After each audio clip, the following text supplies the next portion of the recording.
Welcome to the show. Our guest today is Mr. Sunil Kohli, CEO of Dhofar Insurance. With decades of experience across India, Kenya, and Oman, he has built an impressive career in the insurance industry, leading organizations through growth and transformation. Now, what we're talking about today is his leadership philosophy, which is centered on people, trust, and building long term relationships. And while insurance may be the industry, the insights from today's conversations go far beyond it, touching on leadership, organizational culture, and what it takes to build resilient businesses and high performing teams. So, Mr. Kohli, thank you so much for joining us. First of all, thank you for having us here and talking to me on various topics, which we will see how it goes.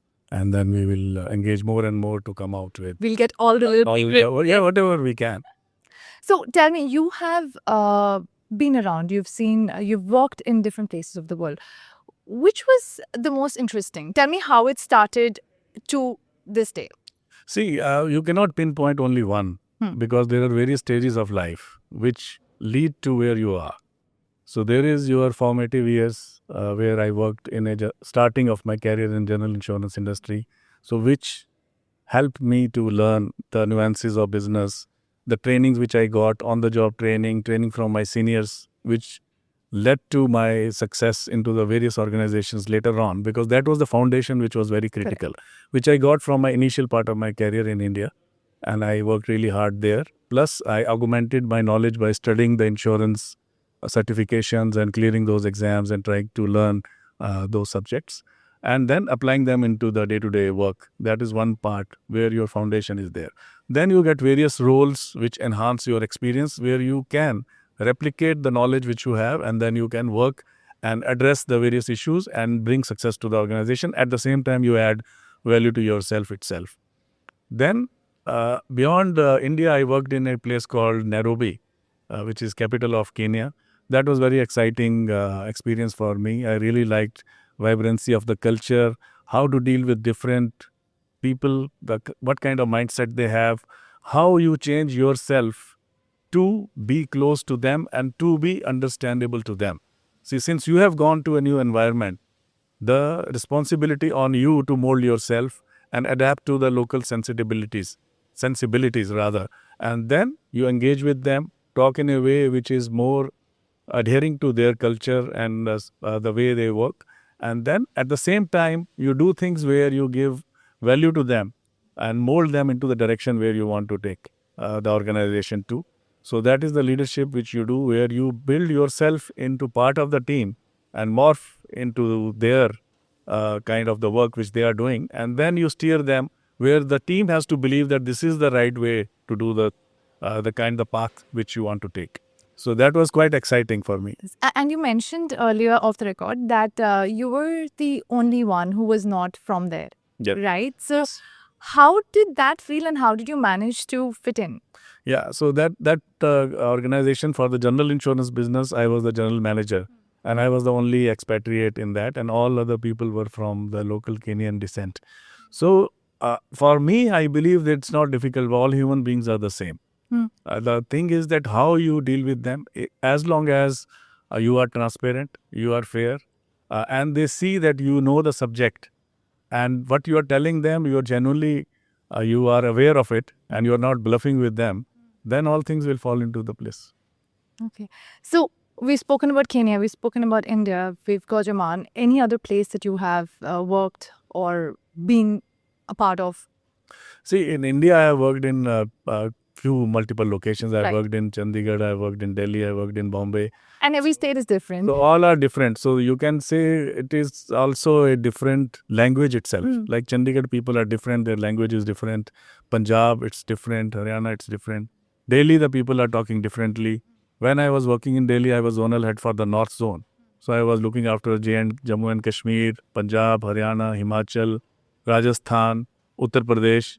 So this whole population itself will be maybe 200 to 300 million people will be the population of the area which I was. Very different from the other. All having different languages, different culture, the way of thinking is different, way of operations is different, the local governments are different. So it has to be handled differently, which I did. At the same time, then working in Kenya was an entirely different experience. It was really enjoyable and learning experience. I think it added value to me. I learned quite a lot from there. And then coming to Oman is an entirely different experience altogether, where also it's good learning for me. And I could apply my experience, which I have learned in various stages of my career, to bring value to the organization in Oman. So it's been India, it's been Kenya, it's been Oman. And you've, as you said, you've dealt with different kinds of people, people from different backgrounds, different cultures, different thinking. What is that one thing that has, however, remained consistent through all of this? One human behavior that no matter where you go, that does not change. See, the human behavior is that every human being wants to excel in their career. So everywhere you will find people who want to do better in their life. Right. Because it is not only for their self-development, self-actualization, but it also for the betterment of their family, for their people who they are. So if they do better, they are able to give better education to their children. So that is one inherent capability or thought process or the desire of human being, which is there any part of the, whether you go to US, you go to Europe, you go to Malaysia, you go to Kenya, India, Africa, you come to Oman, everyone wants to do better, they want to excel, and they want to be appreciated. So appreciation is key. Telling somebody that they've done a good job. Yes. Do you think this is more important than, I'll give you two situations. Telling somebody that, hey, you've done well, you acknowledge that person in front of 10 other people, or just calling him to the room and giving him a bonus. Which one do you think actually makes a difference to the individual? I think both make the difference. That is I will not take away that the giving bonus to the person doesn't motivate the person. But at the same time, see, this is one-off. Giving bonus is once in a year. And appreciating could be many times in a year. So regular appreciation you will do, which is more of the human touch, which you are giving to the person, which could be one-to-one for certain things, which could be in public, which could be in front of the department of the person, it could be in front of the boss of the person, it could be the juniors of the person, in front of them, you are appreciating. right. This you can do all year along at the various milestones which the person is doing. And bonus is then the outcome of all that, which comes once a year, where the person feels that, okay, everything is not talk, it's really material as well. So that reinforces that whatever appreciation you gave, it was not just a talk. It's not just talk. It also led to something Right. tangible in Right. the hands of the person. Right. So I think intangible, tangible, both in different proportions is It what works. it makes. Yes, It works. definitely. It Okay. works, yeah. I'm gonna backtrack a little bit, and you were talking about your entire journey. So let's be honest. Nobody, as a teenager, they don't wake up and just be like, hey, you know what? Insurance is a sector that I want to be in. How did you land up in this sector? See, first of all, I never knew about insurance at all. I was not even ever aware that insurance is something which is there in this world. So once I was out of my college, I was working in some company. But at the same time, I was also trying to look at what are the other opportunities. And there were many advertisements in the newspaper about the various job opportunities. One of them was the General Insurance Corporation of India.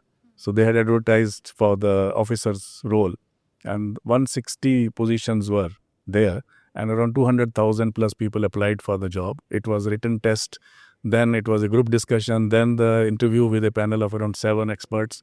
And after that, I got selected. I was one of the 160 people. Wow. Then I knew that it is an insurance company, how the insurance works. Then they gave us 6 months training in their training center, where all the principal practices of insurance were taught to us. Then we were encouraged to clear the insurance certification exams, which I cleared within 6 months. First step I cleared, which was licentiate. Then over a period of time, I cleared the associate and fellow and other insurance exam. So that is what I want to tell you, that I was never aware till I joined the insurance company itself. Okay, let's talk about the sector in itself. Everyone thinks it's just about policies and risks. You've been with the sector for a very long time. What is it actually about? I think the sector is actually about helping people. That is such a nice way to put it. It's nothing to do with the policies. Those are just tools. Right. What is the outcome which you want? You want to help the person who is in a distress. Because in insurance, one is the document which you get, which is policy, document which you have in your hand. But that is not actually the service. That is just a promise to serve you. Service comes when any unfortunate incident happens which leads to claim. And that is a situation when the person is always in a distress. Nobody is coming to insurance service for claim when they are in a happy mood. They're always in some kind of distress, whether their plane has got missed, their luggage has got destroyed by the carrier, or their car got accidented by themselves or somebody hit them, or somebody, their near dear ones, is in hospital. So all these situations are not happy situations. Exactly. So what are you trying to do? You are trying to alleviate the pain of the person, and which could be an industry also. There is a factory which got burnt. So it's and how that factory can again come back because they have the loans to pay. Correct. So insurance will pay them the money to resurrect or rebuild themselves, and then they are able to restart their operations, and then they can again. Otherwise, if insurance is not there, they can go bankrupt. So we are doing a great service to the society. That is a beautiful way to put it. And you've obviously throughout your career, you've constantly dealt with unhappy people. As you said, no one's happy when they come to you. How has that shaped you as a person? See, the thing is that you need to have a mindset of helping others. That is what you want to do.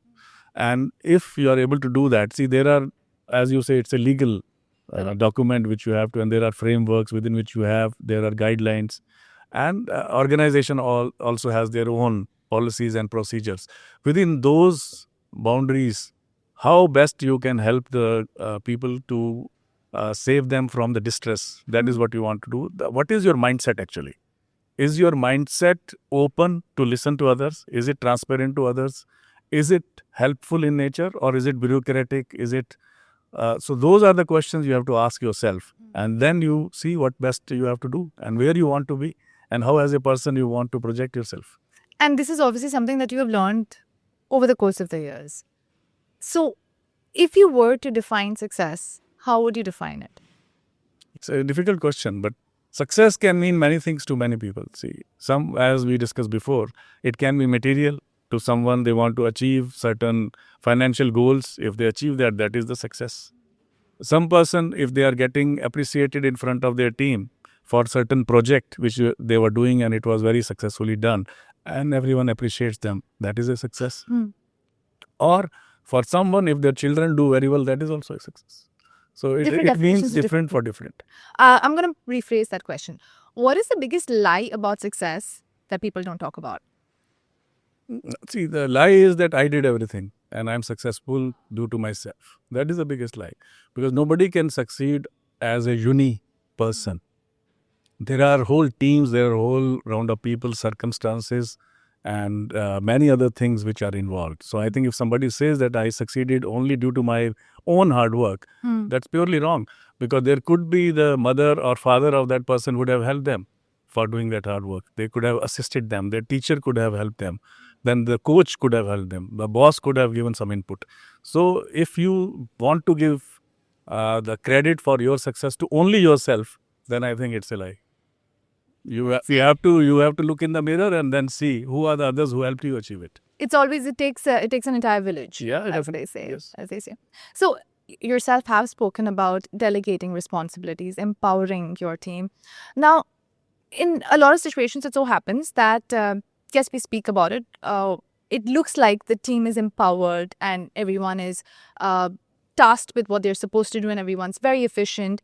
But with even high-performing teams, what happens is when a crisis hits, everything gets centralized. Then it's just that one person on top who takes that decision. So my question is, are we really delegating responsibility, or is it just delegating responsibility until a crisis hits?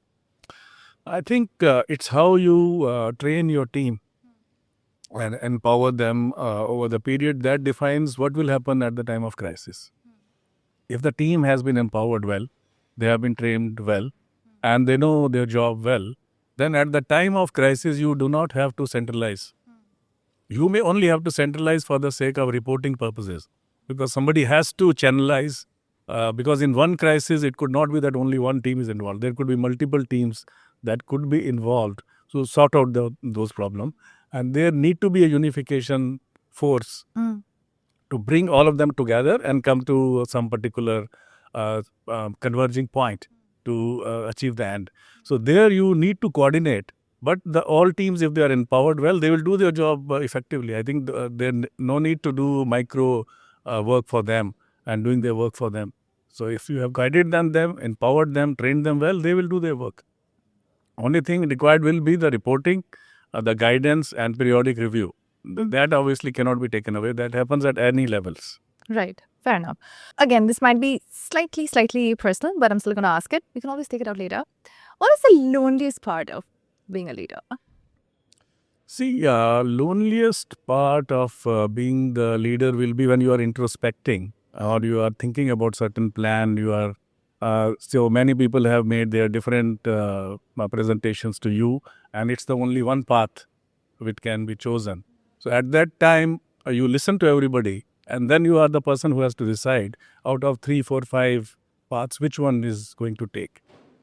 So that decision making, whatever consultation you do with various people, but in the end, you are the person who is ultimately coming to a conclusion that after considering all consultations, guidance, support, advices, this is what is the way forward which you have to take.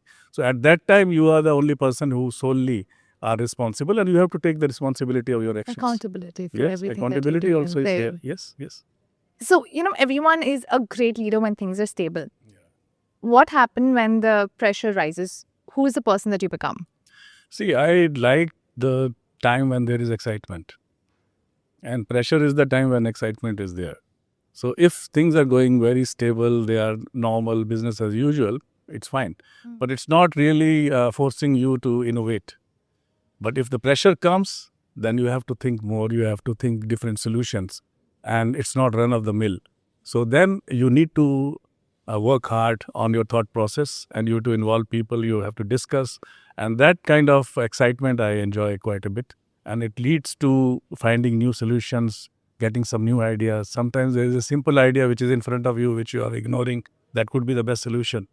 So it's really exciting when there is pressure. Pressure is good. Yeah, it's good.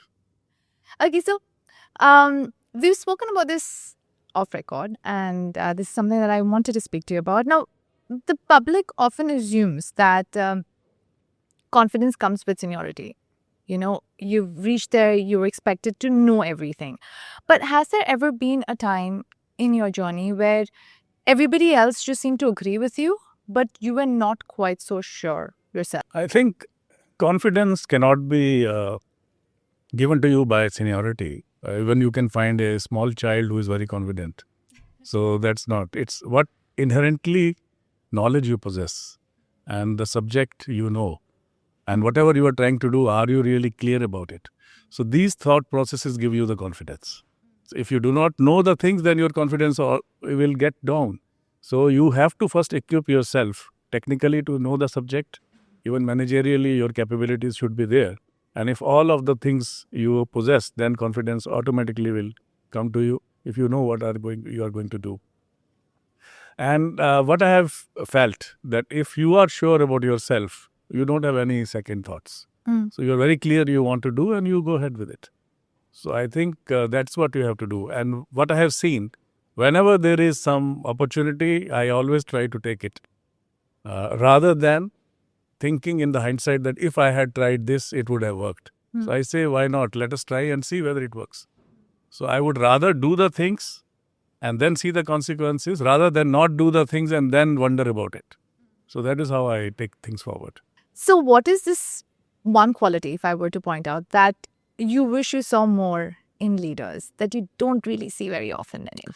See, I think listening to others, that I think is the best quality, and listening to others with transparency. So it should not happen that you are listening to some things, but you are not listening to all the things. So for making any decision, you have to listen to all the things. You should listen to all the parties involved. And you also have to listen to certain guidance points. And then you should come to a conclusion. If you do not do it, then obviously you are not doing justice. So when you meet somebody else from your industry, or any industry for that matter, someone who is in the same level as you, what is that one thing that you observe in the first 5 minutes and that can really impress you? I think clarity of thought is what impresses me. If people are clear what they want and they know what they are trying to talk, that is what is impressive. Other than that, the confidence level, the way of talking, obviously people who have reached that position, they possess that. But what is the substance behind what they're talking? That is really which matters. As a leader, do you think that when people say, like we were saying that, there are situations where everybody just seems to agree with you, nobody's challenging you, no one's playing the devil's advocate. Do you think sometimes the team agrees or just says yes, yes, boss, to everything because of fear? And how do you tackle that? Because they don't want to upset the boss. That's fine. But I don't think my team fears me as the fear, so-called fear. So it is mainly how you are dealing with them. See, it's not one day story. It is how it has been your track record that will define this particular moment. So if the team has confidence, and I do tell my team members that ideas are not limited to anyone. All the people should give freely their ideas. And they also do not have to judge the idea. It should not be judged at all. So any idea can be a good one, but only the timing and the occasion can be different. So that is why it's good to take ideas from all, and then you can find out which idea is the best out of it to be applied at that point in time. There could be some other ideas which could be excellent, but some other time is when it is warranted, when it is to be applied. So I think you have to be open to them, and teams should know that you are open to listen to their free views, and then only the real quality will come. Otherwise, one person cannot be the epitome of knowledge. So that is why you have 300, 400, 500 or 1,000 people working, because everyone will bring value. A lot of companies, they do speak about transparency, open lines of communication, but how do you actually get them to think out of the box or to share their opinion? Because some of them can just be shy. They just don't want to open up. How do you actually promote that culture? See, for that, you have to provide forums to Okay. all of them. So what we have done, that we have made it compulsory that every department will have their departmental meetings at least once a month where all the employees, it doesn't mean that only the HODs or the senior people, each and every employee, the junior most, recent joinee up to the senior most, all of them should be part of that meeting. And all of them are encouraged to talk and give their views freely. And the minutes has to be taken for each department. And then on my own also, I do meetings monthly plus other periodic, monthly for all the departments. And then for each department, there is another meeting which I do with their team members and themselves, so that the forum is provided to them to engage and give their views more and more freely. So that's how you have to provide them the opportunity to talk. Right. And you engage a lot with the teams, of Yes, course. definitely. So, there's always one person that stands out. And when you identify such a talent, what do you do? See, the talent, when it is spotted, then you have to make a particular plan for that talent. So, and you have to do the analysis of that talent. So, whether there is a training requirement, what are the inherent positives or strengths of that particular talented person.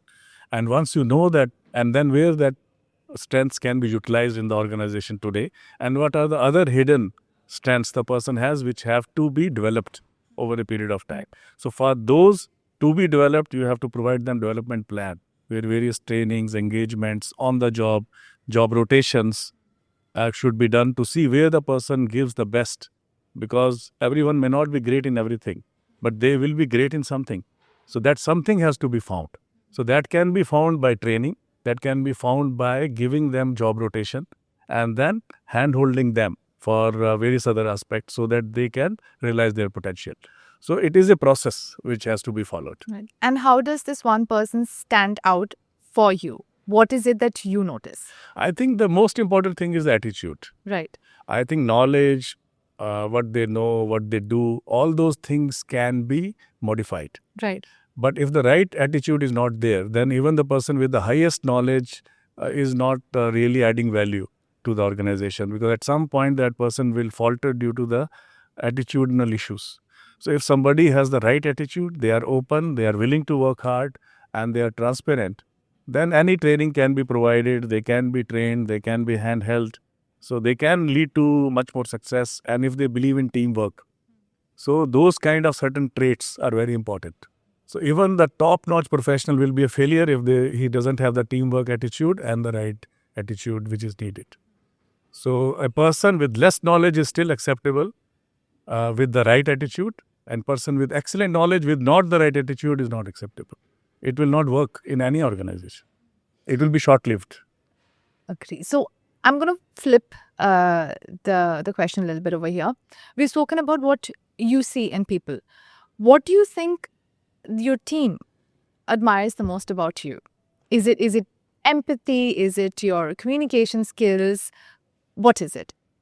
I think they will admire the transparency, empathy definitely, and openness to listen to everyone without any prejudice and any four kind of thoughts about something. There's a full opportunity given to all to give their views very freely, and also judging them on the merit. So that is most important. I think all these things will be really important to the team members. Brilliant. So if you let's talk about when you first started to what your team would say about you now. What do you think when you first started leading a team? What would your team have said then? And today, what would your team say? How has that evolved?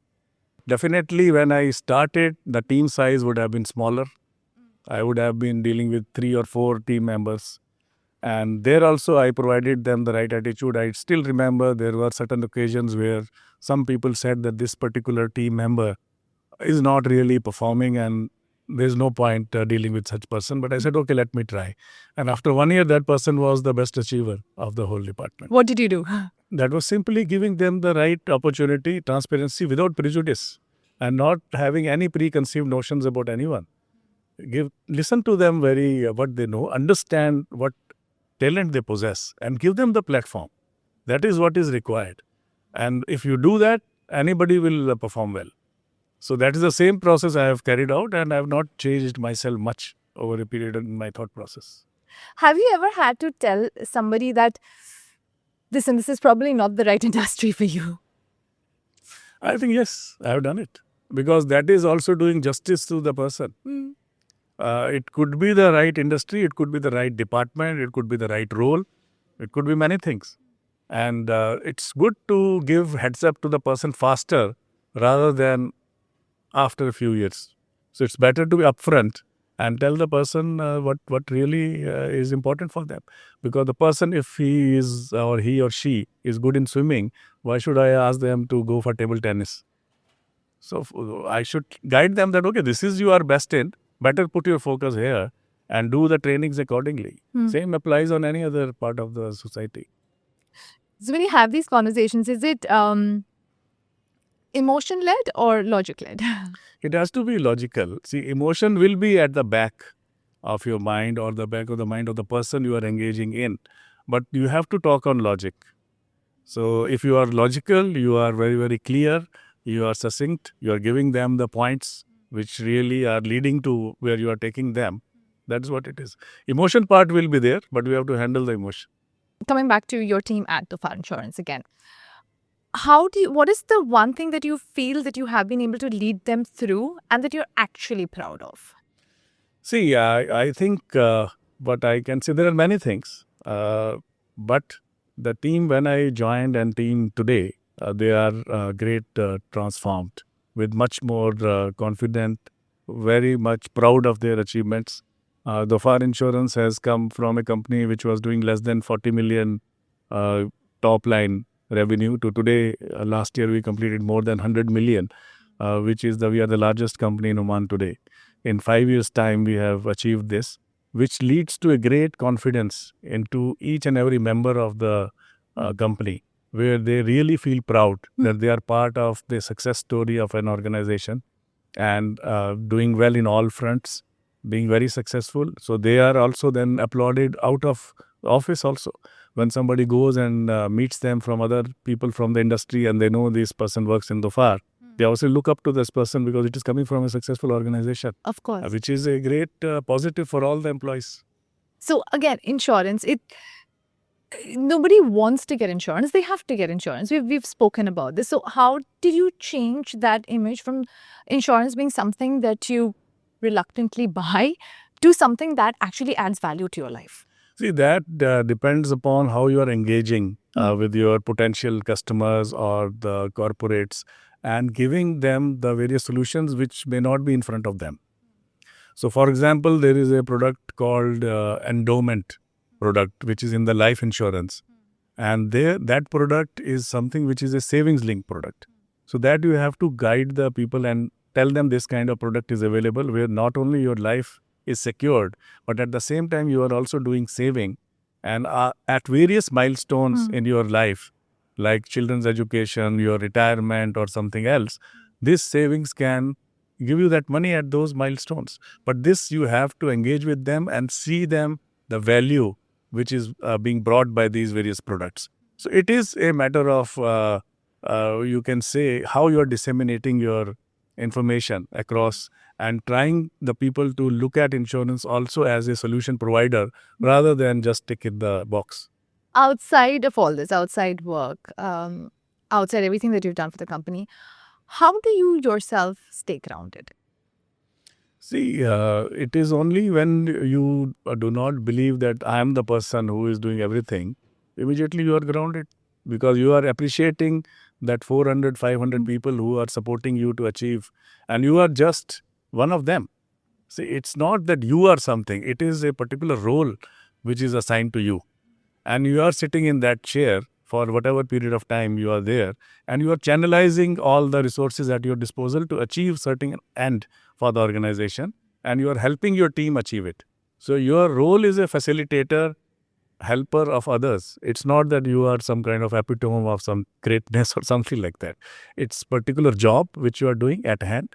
And as long as you are able to do it successfully, positively, with good intent, then things are good for you as well as for the others. It's nothing that personally you are something else.